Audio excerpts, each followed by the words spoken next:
بخاری شریف میں ہے، حضرت عائشہ رضی اللہ تعالی عنہا فرماتی ہیں کہ وفات سے کچھ پہلے حضور میرے سینے سے ٹیک لگائے بیٹھے تھے کہ میرے بھائی عبد الرحمن بن ابو بکر اس حال میں آئے کہ ان کے ہاتھ میں مسواک تھی۔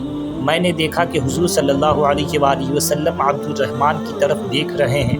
میں جانتی تھی کہ آپ صلی اللہ علیہ وآلہ وسلم مسواک کو بہت پسند فرماتے ہیں۔ میں نے عرض کیا، کیا میں عبد الرحمن سے آپ کے لیے مسواک لے لوں؟ آپ نے سر کے اشارہ سے فرمایا کہ ہاں لے لو۔ میں نے عبد الرحمن سے مسواک لے کر آپ کو دے دی، مگر آپ صلی اللہ علیہ وآلہ وسلم کو اس مسواک کا چبانا دشوار معلوم ہوا، اس لیے کہ وہ سخت تھی۔ میں نے عرض کیا، کیا میں مسواک کو نرم کر دوں؟ آپ نے اجازت دے دی تو میں نے مسواک کو نرم کر دیا اور آپ نے اس کو اپنے دانتوں پر پھیرا۔ آپ کے سفر آخرت کا وقت قریب آ رہا تھا، سانس کی گھڑگھڑاہٹ سینے میں محسوس ہوتی تھی۔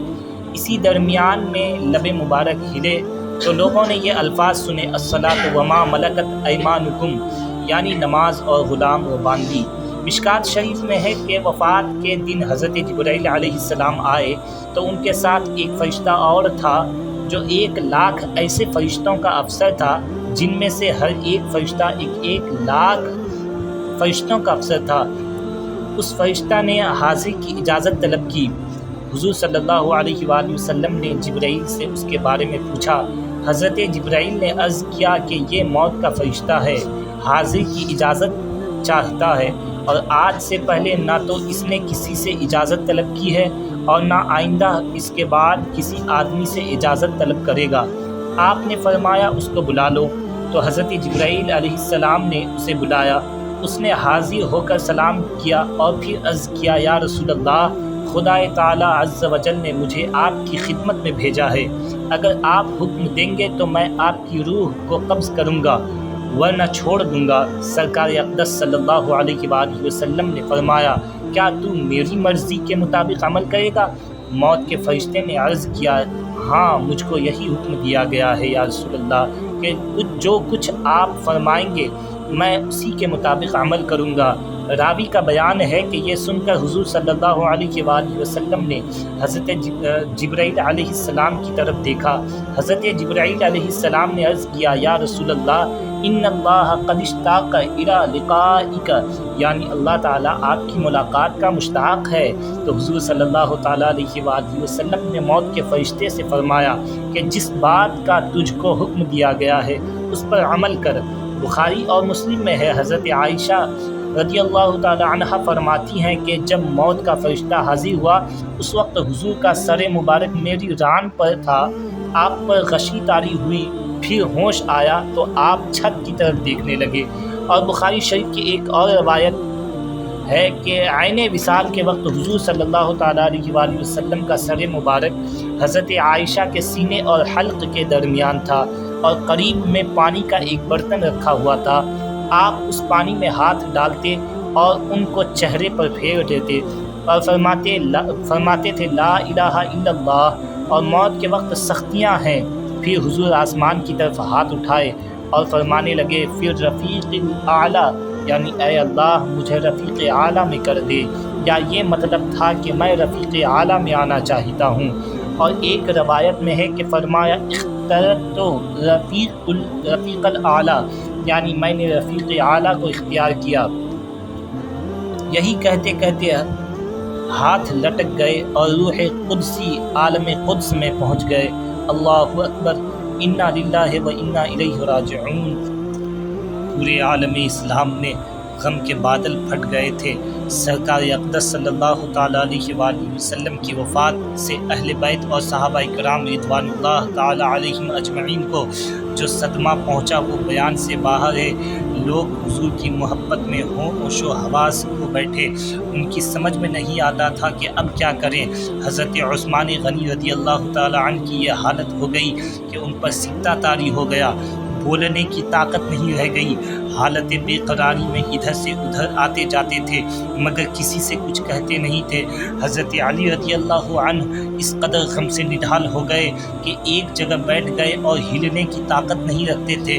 حضرت عمر رضی اللہ تعالی عنہ کا یہ حال ہوا کہ وہ ننگی تلوار لے کر مدینہ شریف کی بازاروں اور گلیوں میں گھومتے تھے اور فرماتے تھے کہ جو کہے گا کہ حضور کی وفات ہو گئی ہے میں اسی تلوار سے اس کی گردن اڑا دوں گا۔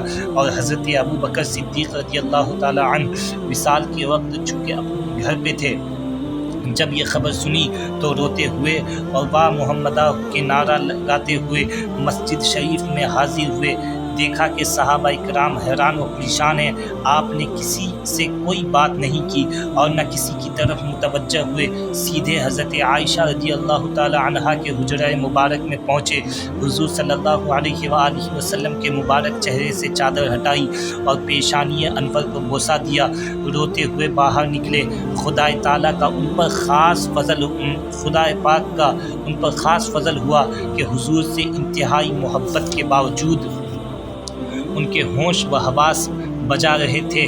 آپ مسجد میں تشریف لائے، اس وقت حضرت عمر رضی اللہ تعالی عنہ مسجد میں موجود تھے۔ آپ نے ان سے فرمایا اے عمر بیٹھ جاؤ، انہوں نے انکار کر دیا اور کہا کہ ہم نہیں بیٹھیں گے، تو حضرت ابو بکر صدیق رضی اللہ تعالی عنہ نے انہیں چھوڑ دیا اور لوگوں کی طرف متوجہ ہو کر خطبہ دینا شروع کیا۔ فرمایا اے لوگو، کان کھول کر سن لو کہ جو شخص محمد صلی اللہ علیہ وآلہ وسلم کی عبادت کرتا تھا وہ جان لے کہ ان کا وصال ہو گیا ہے، اور جو خدا تعالیٰ کی عبادت کرتا تھا وہ سن لے کہ خدا زندہ ہے، وہ کبھی نہیں مرے گا، اس پر کبھی موت نہیں طاری ہو سکتی۔ پھر آپ نے وہ آیت کریمہ تلاوت فرمائی، وما محمد الا رسول، بے شک محمد صلی اللہ علیہ وآلہ وسلم اللہ کے رسول ہیں، قد خلت من قبلہ الرسول، ان سے پہلے اور رسول ہو چکے، افإن مات او قتل انقلبتم علی اعقابکم، تو کیا اگر وہ انتقال فرمائیں یا شہید ہوں تو تم الٹے پاؤں پھر جاؤ گے؟ ومن ینقلب علی عقبیہ فلن یضر اللہ شیئا، اور جو الٹے پاؤں پھرے گا تو وہ اللہ کا کچھ نقصان نہ کرے گا۔ وسیجزی اللہ الشاکرین، اور عن قریب اللہ تعالیٰ شکر کرنے والوں کو صلہ عطا فرمائے گا، یعنی جو اپنے دین پر ثابت رہیں گے اور نہیں پھریں گے وہ گروہ شاکرین میں سے ہیں، خدا تعالیٰ ان کو اجر عظیم عطا فرمائے گا۔ اور بخاری شریف میں ہے کہ حضرت ابو بکر رضی اللہ تعالی عنہ کی اس آیت کی کریمہ کی تلاوت فرمانے سے لوگوں کو ایسا معلوم ہوا گویا کہ کوئی اس آیت کریمہ کو جانتا ہی نہ تھا، اسے سن کر اب اسی آیت کریمہ کو ہر شخص پڑھنے لگا۔ اور مدارج النبوہ میں ہے کہ حضرت عمر رضی اللہ تعالی عنہ فرماتے ہیں کہ جب حضرت ابو بکر رضی اللہ تعالی عنہ سے میں نے یہ آیت کریمہ سنی تو مجھے ایسا محسوس ہوا کہ اس سے پہلے میں نے اس آیت کریمہ کو سنا ہی نہ تھا۔ سننے کے بعد مجھے معلوم ہو گیا کہ واقعی رسول اللہ صلی اللہ علیہ وآلہ وسلم کا انتقال ہو گیا ہے۔ اس یقین کے بعد میرے بدن میں لرزہ پیدا ہوا اور میں زمین پر گر پڑا۔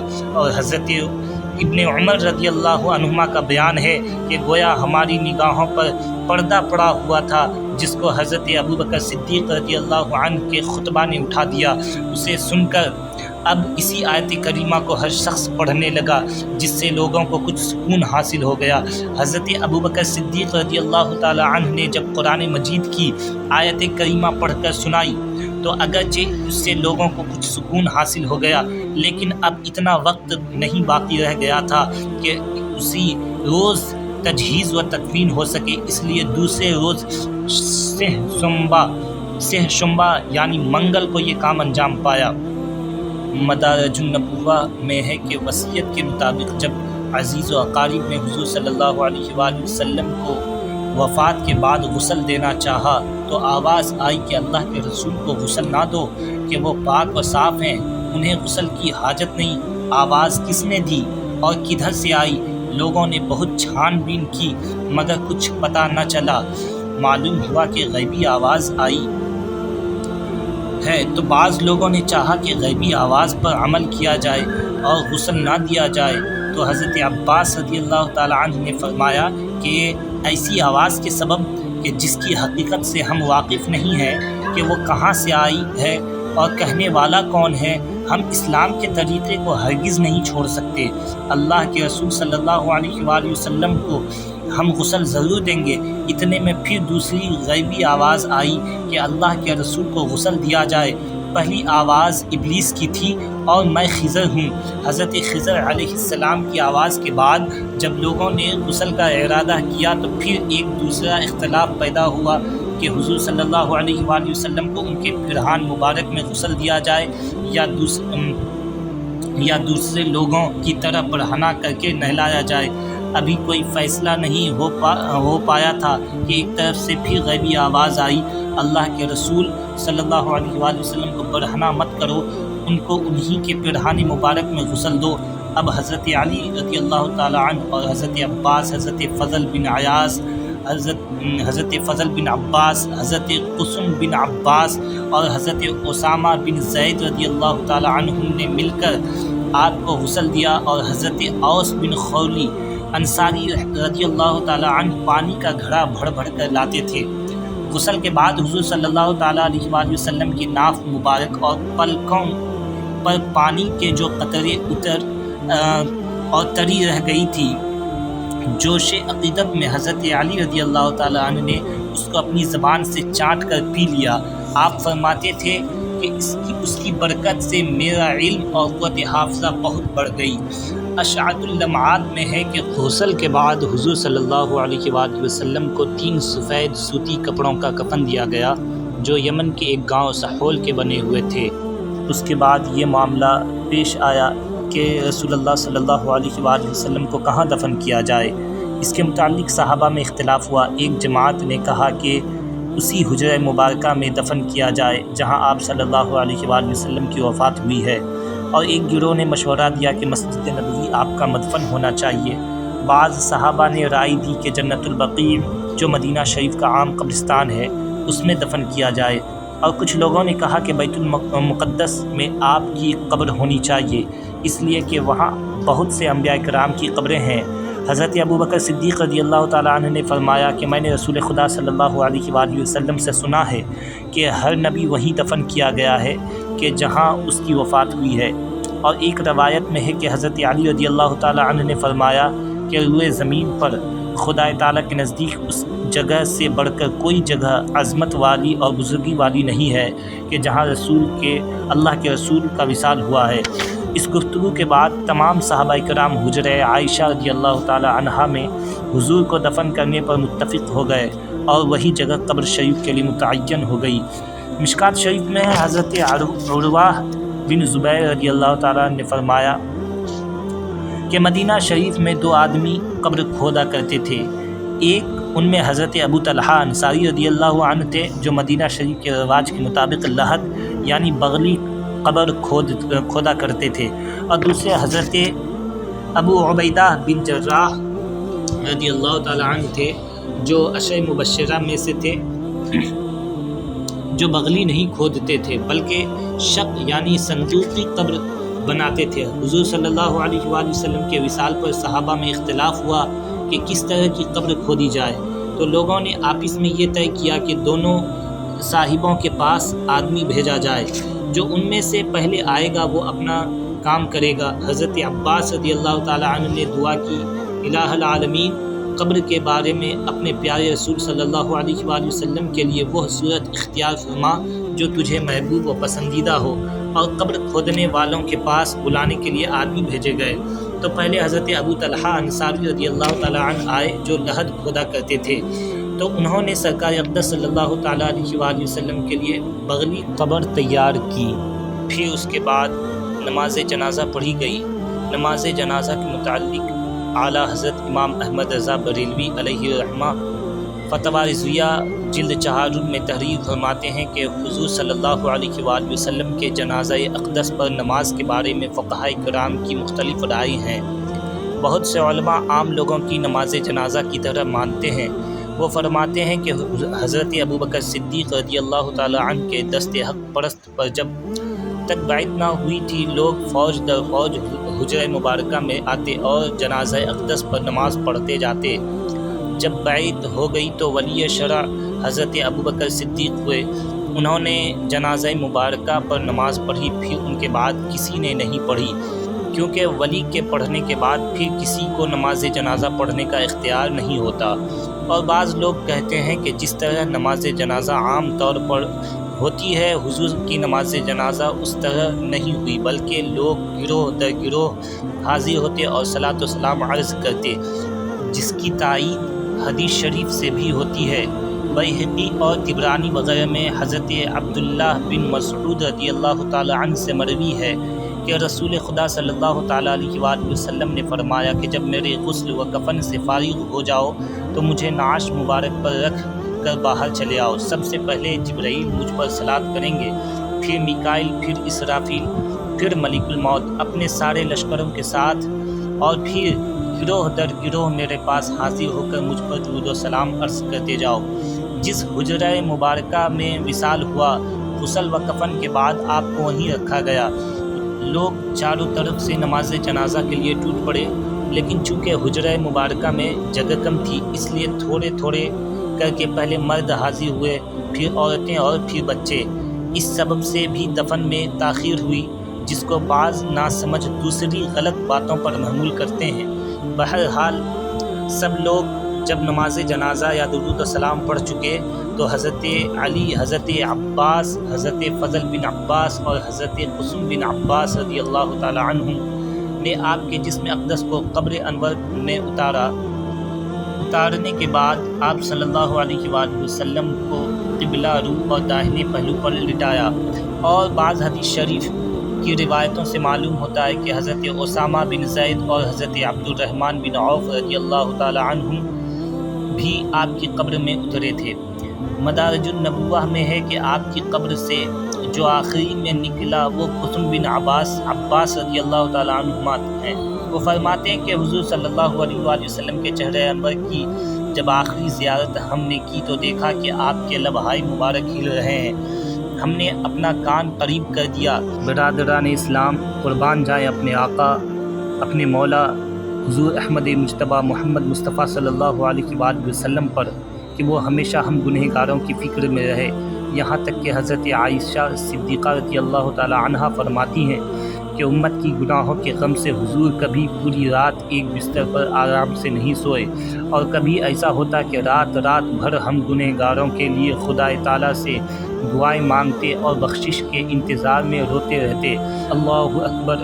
تب تو کسی شاعر نے کیا ہی خوب کہا ہے، تمہارے ہی لیے تھا اے گنہگارو سیاہ کارو، وہ شب بھر جاگنا اور رات بھر رونا محمد کا صلی اللہ علیہ وآلہ وسلم۔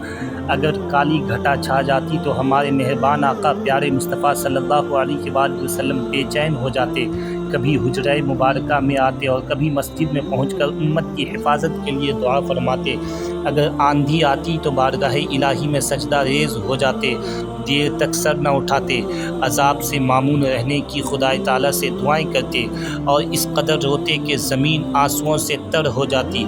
غرض کہ ہمیشہ ہماری فکر میں رہے، کبھی ہم کو فراموش نہیں فرمایا۔ اپنے حجرہ مبارکہ میں رہے تو وہاں یاد فرمایا، مسجد میں تشریف لائے تو وہاں یاد فرمایا، جنگل و بیابان میں یاد فرمایا، پہاڑ کی گھاٹیوں میں یاد فرمایا، یہاں تک کہ قبر انور میں لٹائے گئے تو وہاں بھی یاد فرمایا۔ اے خدائے ذوالجلال، ہم گنہگاروں کی طرف سے ہمارے مہربان آقا و مولا جناب احمد مجتبیٰ محمد مصطفیٰ صلی اللہ علیہ وآلہ وسلم کی بارگاہ میں بے کس پناہ درود و سلام کی ڈالیاں۔ آمین ثم آمین بجاہ سید المرسلین۔ اشعۃ اللمعات میں ہے کہ رسول خدا صلی اللہ علیہ وآلہ وسلم کا وصال دوشنبہ مبارکہ کو ہوا، اور سہ شنبہ یعنی منگل کا دن گزر کر رات میں صحابہ کرام آپ کی تجہیز و تکفین سے فارغ ہوئے۔ بخاری شریف کی روایت ہے کہ جب سرکار اقدس صلی اللہ علیہ وآلہ وسلم کو دفن کر دیا گیا، اس کے بعد صحابہ کرام حضرت فاطمہ الزہرا کے پاس بطور تعزیت آئے تو حضرت فاطمہ الزہرا رضی اللہ تعالی عنہا نے فرمایا کہ اے انس اور اے صحابہ، تم کو یہ کیسے گوارا ہوا کہ تم نے اللہ کے رسول صلی اللہ علیہ وآلہ وسلم پر مٹی ڈالی تھی؟ صحابہ نے کہا، اے فاطمہ رضی اللہ تعالی عنہا، ہم بھی یہی سوچتے تھے کہ حضور صلی اللہ علیہ وآلہ وسلم پر کیسے مٹی ڈالیں۔ لیکن اللہ کے فیصلے اور شریعت کے حکم سے کوئی چارہ کار نہیں، اس لیے مجبوراً ہم کو ایسا کرنا پڑا۔ پھر حضور کی جدائی میں سب لوگ زار و قطار روئے۔ اللہ اکبر۔ رسول خدا صلی اللہ علیہ وآلہ وسلم کی وفات کا اثر یوں تو ہر مسلمان پر بہت ہوا کہ ایسا مصیبت کا دن انہوں نے کبھی دیکھا ہی نہیں تھا۔ حدیث شریف میں ہے، صحابہ فرماتے ہیں کہ جس دن حضور مدینہ میں تشریف لائے اس سے اچھا اور پرمست دن ہم نے مدینہ شریف میں کبھی نہیں دیکھا کہ اس شہر مبارک کی ہر چیز روشن اور تابناک ہو گئی، اور جس دن کے حضور صلی اللہ علیہ وآلہ وسلم کی وفات ہوئی اس دن سے زیادہ المناک اور برا دن ہم نے مدینہ طیبہ میں کبھی نہیں دیکھا کہ سب چیزوں پر تاریکی چھا گئی، ہر گھر سے رونے اور گریہ وزاری کرنے کی آواز آتی تھی، پورے مدینہ شریف ماتم کدہ بنا ہوا تھا، اور حضرت عائشہ صدیقہ رضی اللہ تعالی عنہا پر غم کا پہاڑ ٹوٹ پڑا تھا کہ ان کا حجرہ مبارکہ جس میں حضور کا وصال ہوا تھا، دفن کے بعد وہ بیت الحزن والفراق ہو گیا تھا کہ شب و روز حضرت عائشہ رضی اللہ تعالی عنہا بیٹھی رویا کرتی تھی، اور خاص کر حضور کی لخت جگر نور نظر حضرت فاطمۃ الزہرا رضی اللہ تعالی عنہ کو بے انتہا غم ہوا کہ وہ رات بھر اور دن بھر حضور کی جدائی میں آنسو بہایا کرتی۔ حدیث شریف میں ہے کہ حضور کے وصال فرمانے کے بعد کبھی کسی نے ان کو ہنستے ہوئے نہیں دیکھا۔ مدارج النبوہ میں ہے کہ دفن کے بعد حضور صلی اللہ علیہ وآلہ وسلم کی بارگاہ میں حضرت فاطمۃ الزہرا رضی اللہ تعالی عنہا آپ کے سرہانے حاضر ہوئیں، مزار مبارک سے تھوڑی مٹی اٹھا کر اشک آلود اور آنسوؤں سے بھری ہوئی اپنی آنکھوں پر رکھا اور فرمایا، ماذا علی من شم تربت احمد اللہ یشم مد الزمانی غوالیہ، یعنی کیا حرج ہے کہ جو شخص حضور صلی اللہ علیہ وآلہ وسلم کی قبر مبارک کو سونگھ لے تو وہ کبھی کسی بیش قیمت خوشبو کو نہ سونگھے۔